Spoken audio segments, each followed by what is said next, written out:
Esta es una cápsula resumen sobre dominio o propiedad, realizada por la profesora Magíster María Paz Yáñez Rebolledo, abogada.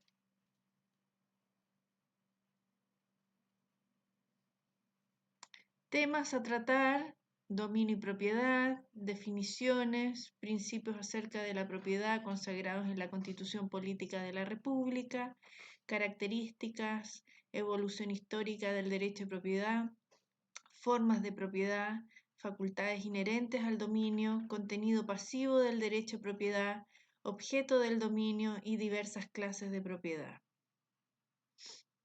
¿Dónde está regulado la propiedad o dominio? En el libro segundo, artículos 582 y siguientes. La propiedad como el derecho que confiere al sujeto el poder más amplio sobre una cosa. En principio lo faculta para apropiarse en forma exclusiva de todas las utilidades que un bien es capaz de proporcionar.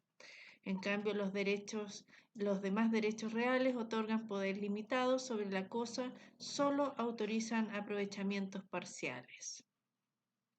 El dominio o propiedad está en el artículo 552, que señala que el dominio, que también se llama propiedad, es el derecho real en una cosa corporal para gozar y disponer de ella arbitrariamente, no siendo contra la ley o contra el derecho ajeno.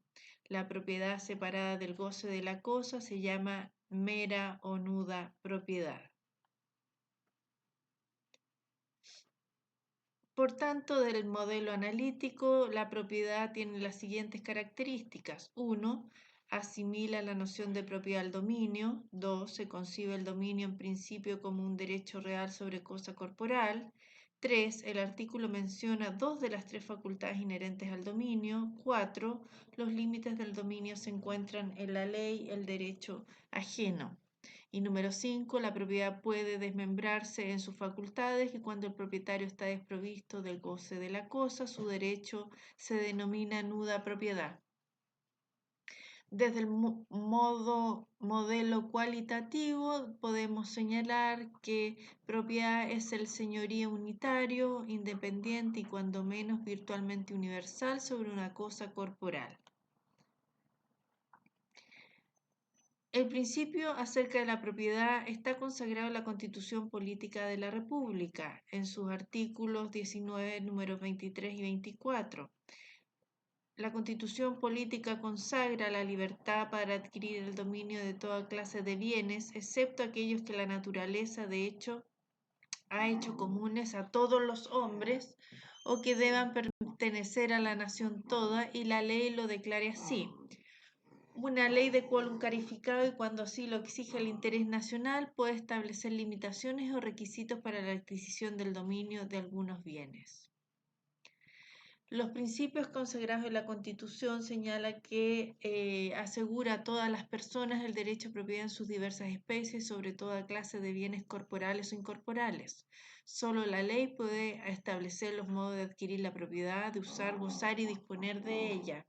Solo la ley puede establecer limitaciones a las obligaciones que deriven de la función social de la propiedad, cuya función social comprende cuando exijan los intereses generales de la nación, la seguridad nacional, la utilidad pública, la salubridad pública y la conservación del patrimonio ambiental.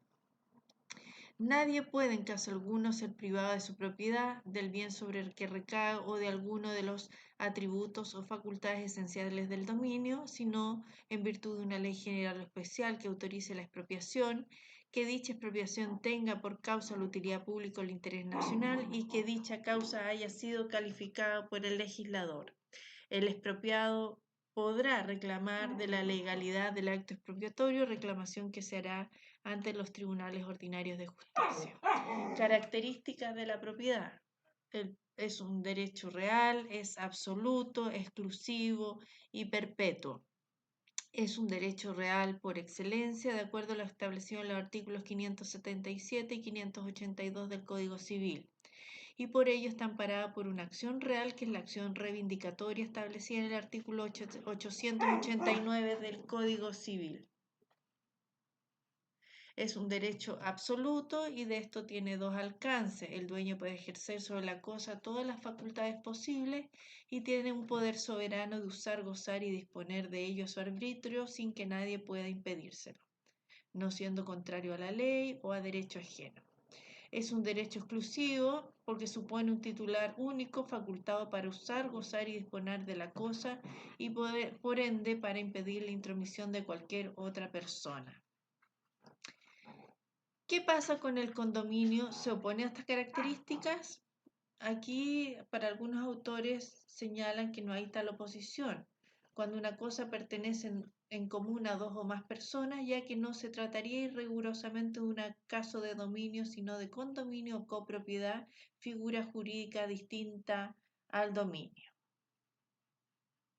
El dueño está también dotado de la llamada facultad de excluir, por la cual puede impedir a los demás el uso y goce de la cosa de que es propietario.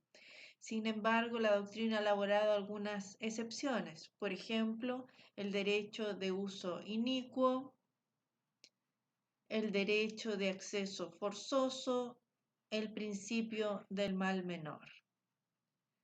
También se denomina que el derecho es perpetuo. El dominio es perpetuo en cuanto no está sujeto a una limitación de tiempo y puede durar tanto como la cosa. En sí mismo no lleva una razón de caducidad y subsiste independientemente del ejercicio que se puede hacer de él.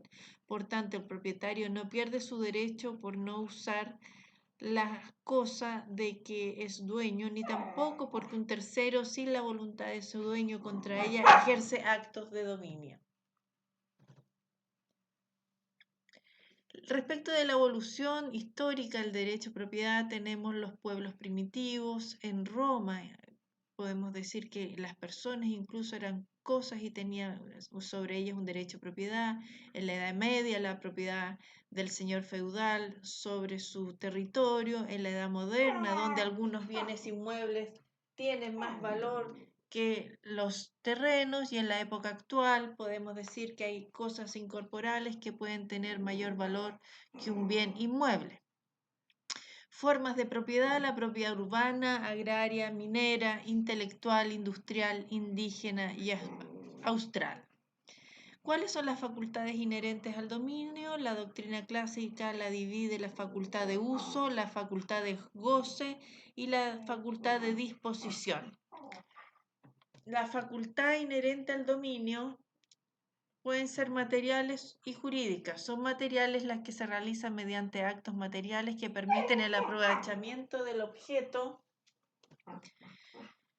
del derecho, como el uso, gozo, consumo físico de la cosa, y jurídicas son las que se realizan mediante actos jurídicos. Entre estos se encuentran los actos de disposición que requieren precisamente de la facultad de disposición. Facultad de uso es la que el propietario puede utilizar o servirse de la cosa. Respecto de la facultad de goce o iusfruendi, es la que habilita para apropiarse de los frutos y los productos de la cosa. Aquí hay que distinguir entre frutos, que son las cosas que da periódicamente, ayudado o no de la industria humana y sin detrimento de la cosa fructuaria, y el producto que carece de periodicidad y disminuye o menoscaba la cosa. Y la facultad de disposición es la que habilita para destruir la cosa materialmente, transformarla, degradarla o enajenarla. Y en sentido restringido, la facultad de disposición es el poder del sujeto para desprenderse del derecho que tiene sobre la cosa, o sea, o no en favor de la persona, y sea por un acto entre vivos o por causa de muerte. Son formas de disposición la renuncia, el abandono y la enajenación.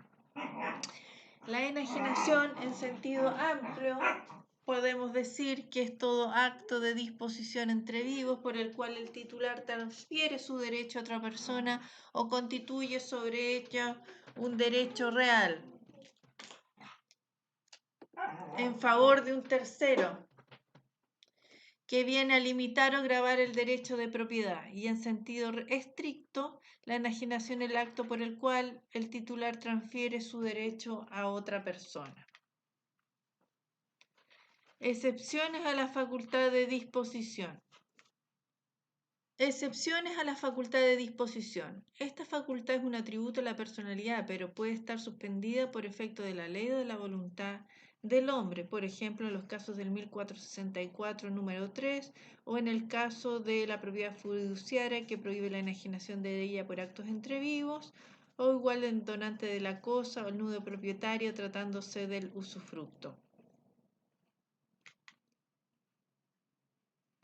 Facultad y capacidad de disposición. La capacidad de disposición es la aptitud general del sujeto para disponer libremente sus derechos, se asimila en cierta manera a la capacidad de ejercicio. Y la facultad de disposición, en cambio, es el poder específico para disponer de un derecho determinado. Facultad y capacidad de disposición. La facultad de disposición, por tanto, requiere de varios supuestos. 1. La capacidad de disposición. 2. La titularidad del derecho que se trata o la calidad de representante del titular o la autorización de éste o de la ley. La aptitud del derecho para ser objeto de la disposición. La ausencia de un agente legítimo y extraño que impida el acto de disposición. Irrenunciabilidad de la facultad de disposición en los casos que la ley prohíbe restringir la facultad. Por ejemplo, está prohibida la constitución de dos o más fideicomisos o usufructos sucesivos. Se tiene por no escrita la cláusula de no enajenar la cosa legada siempre que la enajenación no comprometiera ningún derecho tercero. Y el pacto de no enajenar la cosa arrendada solo tiene el alcance de facultar al arrendatario para permanecer en el arriendo hasta su terminación natural. No vale en la constitución del censo el pacto de no enajenar la finca acensuada. Cualquier estipulación en contrario, el bien de los bienes grabados con hipoteca puede siempre enajenarlos o hipotecarlos. Casos en los cuales la ley autoriza establecer una prohibición de enajenar en el fideicomiso. El constituyente puede prohibir la enajenación de la propiedad fiduciaria. El constituyente un usufructo puede prohibir al usufructuario ceder su usufructo. Y en la escritura de donación, el donante puede prohibir la enajenación de la cosa donada. ¿Qué pasa con la prohibición de enajenar establecida por estipulación de las partes? Aquí surge el problema en los casos que no hay autorización expresa del legislador. Pueden en tales casos el autor o las partes imponer la prohibición de enajenar. Son válidas las cláusulas, las estipulaciones limitativas de la facultad de disposición. Entran en conflicto aquí dos principios. Por un lado, la libertad de comercio y libre circulación de la riqueza, y por el otro, la autonomía de la voluntad y dentro de ella la libertad contractual. Una parte de la doctrina señala que está establecida en favor de la validez de la cláusula, que si en derecho privado puede hacerse todo lo que la ley no prohíbe, siempre se podrá establecer con eficacia una cláusula de no enajenar, a menos que una disposición expresa lo prohibido determine tal caso y tal prohibición con carácter general no existe respecto de cláusulas contractuales, entre otras razones enumeradas en esta presentación. La doctrina que niega la cláusula de los argumentos señala que el mensaje y diversas disposiciones del Código Civil consagra la libre circulación de los bienes como una regla de orden público que no puede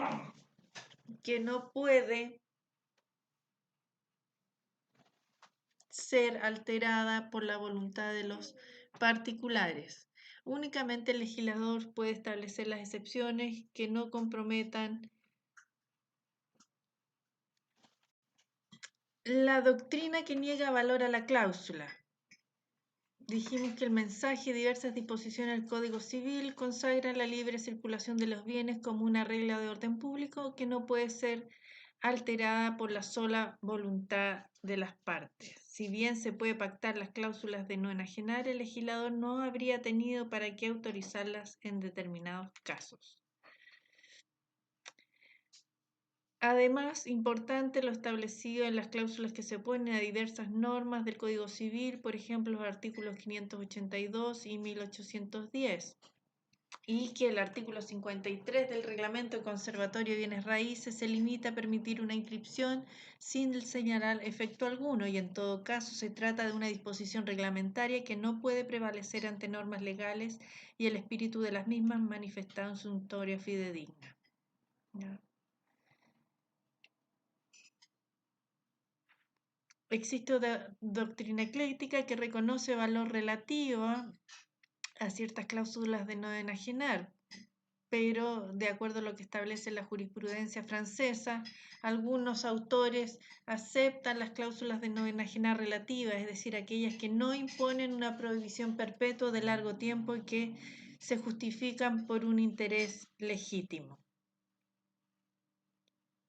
Contenido pasivo del derecho a propiedad. Las obligaciones reales o propter rem son aquellas que incumben al propietario o al poseedor de una cosa por el solo hecho de serlo. Por ejemplo, el deudor se determina entendiendo a la persona que es propietario o poseedor de la cosa. El deudor es tal por ser dueño o poseedor de la cosa. Y la obligación se traspasa al sucesor particular en forma automática. Unos ejemplos: la obligación que tienen los dueños de las tierras contiguas a la playa a favor de los pescadores en una franja de 8 metros. Cargas reales son aquellos gravámenes en todo carácter periódico o intermitente, pero en todo caso reiterado, nacen de la ley o de un contrato y que pesan sobre el que es dueño o poseedor de una cosa precisamente por tal razón y puede consistir en entregar cualquier cosa, productos de un predio, dinero o en realizar prestaciones de naturaleza personal. Por ejemplo, las contribuciones, impuestos territoriales sobre bienes raíces, de aseo de pavimentación, de censo canon que debe pagar el censuario, la obligación de pagar los gastos comunes que tiene el dueño de un departamento. Responsabilidad por la propiedad, responsabilidad del dueño de un animal, la responsabilidad del dueño de un edificio ruinoso, la responsabilidad de quienes habitan en la parte superior de un edificio desde la que cae o es arrojada una cosa y la responsabilidad del dueño de un vehículo motorizado. Son casos de responsabilidad extracontractual, específicamente de persecución, presunciones de culpabilidad por hechos de las cosas. El objeto del dominio, el dominio de acuerdo al artículo 582 dice que recae sobre una cosa corporal, pero inmediatamente agrega que las cosas incorporales hay también una especie de propiedad establecida en el artículo 582 y después de consagrar la propiedad sobre los derechos alude que la propiedad también existe sobre los bienes inmateriales como son las producciones del talento o del ingenio. Y para no dejar dudas de las cosas incorporales pueden ser objeto de dominio, concede acción reivindicatoria para los otros derechos reales, con excepción del derecho de herencia que tiene la acción de petición de herencia. El Código Civil señala que se puede reivindicar además una cuota determinada por indiviso de una cosa singular y la cuota de una cosa incorporal. ¿Cuáles son las clases de propiedad? Tenemos la plena propiedad, que es aquella que autoriza al propietario para ejercer todas o la plenitud de las facultades que contiene, uso, goce y disposición, y la nuda propiedad es la que no permite al dueño ejercer las facultades de uso y goce en razón de que sobre ella pesa el derecho real de usufructo. Al dueño le resta solo la facultad de disposición jurídica y material. Clases de propiedad: según su duración, se distinguen entre propiedad absoluta, que no está sometida a duración o término, y propiedad fiduciaria, que está sometida al evento de traspasarse a otro si se cumple una condición. Según el número de sus titulares o sujetos activos, puede ser la propiedad individual o propiedad plural, condominio o copropiedad.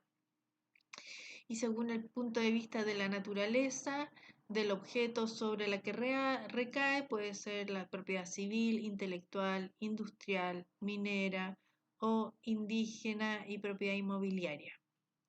Bibliografía: los bienes de Daniel Peñailillo, apuntes del profesor Orrego y el Código Civil chileno.